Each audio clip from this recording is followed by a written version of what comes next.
Hello everyone! Welcome back to my YouTube channel, Pinoy Crow TV. So maraming salamat po sa lahat ng mga nanood ng aking videos at saka nag-subscribe. Kung hindi ka pa po nakapag-subscribe sa aking channel, maraming salamat kung ikaw po ay magsa-subscribe. Isang napakalaking tulong po ito at syempre kayo ay updated kung ano man ang mga nangyayari sa politics ngayon. So ang ating tatalakayin ngayon ay yung tungkol sa message ni Senator Amy Marcos doon sa Malaysia. Yung sinabi niya during sa pagkatapos ng speech ni BP Sara. So ayun na nga. So hindi na talaga siya natatakot, hindi na niya ipinagkakaila, talagang pinangalanan na niya, hindi na talaga siya nagpatumpik-tumpik pa. Sinabi na talaga niya kung sino si Tambaloslos at saka sino si Lulong at saka si Lalay. So yun din ang aking naiisip na ang kanyang kapatid ay parang isang puppet president siya.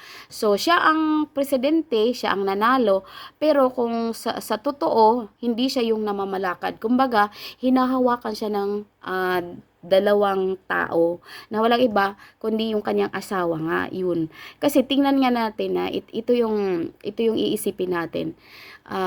Bago siya kumandidato, marami mga tao ang gusto magpa-disqualified sa kanya kasi nga hindi siya nakapagtapos ng bachelor's degree. Tapos sinabi na ang kanyang document ay galing lang ng rekto. At dahil ma-influensya, ayun nabayaran at nagkaroon siya ng mga documents about education. Pero ang asawa niya ay isang abogado. So ibig sabihin mas magaling kaysa sa kanya sa mga laws, sa mga policies. At ang Martin Romualdez na kanyang first cousin ay marunong din kasi nga nakapagtapos. So, may mga nagsasabi na si BBM daw ay sinisave ni sister niya, si Amy Marcos. Kaya, sinisiraan niya yung kanyang first cousin na si Martin, tinawag niyang Tambaloslos, at yung si Luis Araneta, yung asawa ni BBM, ang ating first lady, na si Lalay. Si Lalay ng palasyo, si Lalay ng Malacanang, si Lalay ng gobyerno. So, ibig sabihin nun na ang kanyang kapatid ay pilit niyang pinagtatanggol. Pero hindi natin alam in what way. So, yun na nga, sinisiraan niya. So, sabi pa nga niya na yung mga budget ay nauubos lang yung pera niyo, pera ko, inangkin.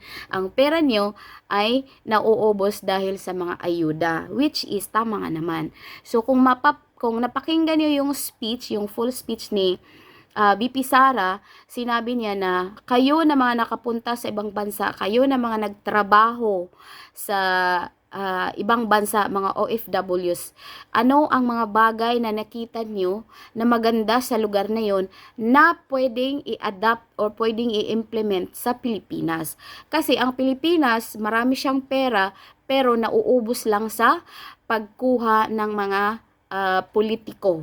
Dahil ang mga Pilipino, ang mga mahihirap, ay palaging ginagawang puhunan, palaging ginagawang kapital. Kaya ganon ang nangyayari, na palaging sinasabi, dahil sa mahihirap, at itong mga mahihirap din talagang pinapangatawanan din nila. Kasi nga, pag binibigyan sila ng ayuda, ayun tumatanggap. Kaya yung mga politiko ay namimihasa din na tayo ay mga mukhang pera, tayo ay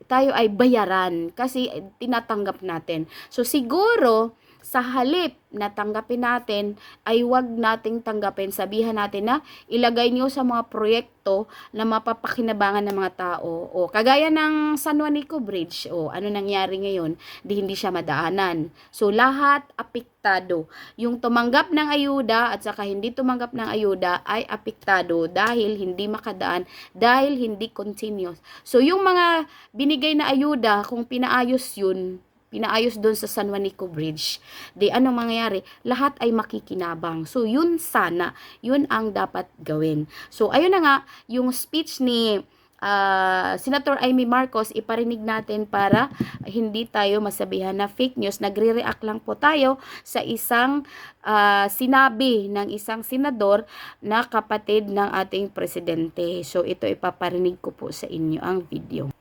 So, ito yun siya. Viral na to ngayon. Nagva-viral na siya. Marami na. So, ayan. Walang apelyido kasi tambalos-los. Romualdez po yun at Araneta, sila yung lulong at lalay. Tama po yung sinasabi ninyo, dapat imbis na linusta yung kabanbayan, ako na magsasabi, masama man ang loob ko, masama man ang loob ninyo, kahit kapatid ko ang nakaluklok sa poder, ang totoo, sayang ang pinaggastosan ng ating bansa. Inubos bilyon-bilyon sa ayuda at pamimili ng boto. Sabihin na natin ang totoo. Ang halalan ay talagang, tama, inaaway na naman po ako ni BP.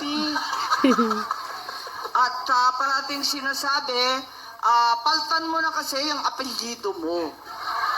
Sabi ko, ang problema yung nakaupo, walang apelyido kasi tambalos-los.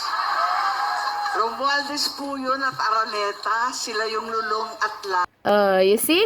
Pinangalanan na talaga niya. Romualdez at saka Araneta. So, ano kaya ang magiging epekto nito? Magagalit ba si President Bongbong Marcos? Magagalit ba si Martin Romualdez at saka si First Lady? Siyempre, alam nga naman, brinodcast niya yan sa buong mundo. So, sinasabi ng iba na yun nga, sinisave niya yung kanyang kapatid at pinapahamak niya yung dalawa. Which is, marami naman ang mga taong nagpapatunay na si Martin Romualdez nga ay tambaluslos at itong si First Lady, alam nyo na, kasi gumagastos siya ng pera ng taong bayan na hindi naman siya politiko, na wala naman siya sa gobyerno. First Lady siya. Wala tayong magagawa. So, yun lang po. Kung anong opinion nyo, tama po ba yung ginawa ni Madam Amy na ipahamak niya yung kanyang bayaw at saka yung kanyang first cousin? So, yun lang po. Kung ano yung opinion, nasa inyo yan kasi meron tayong kanya-kanyang opinion at reaction. Maraming salamat at bye-bye. Ingat po tayong lahat.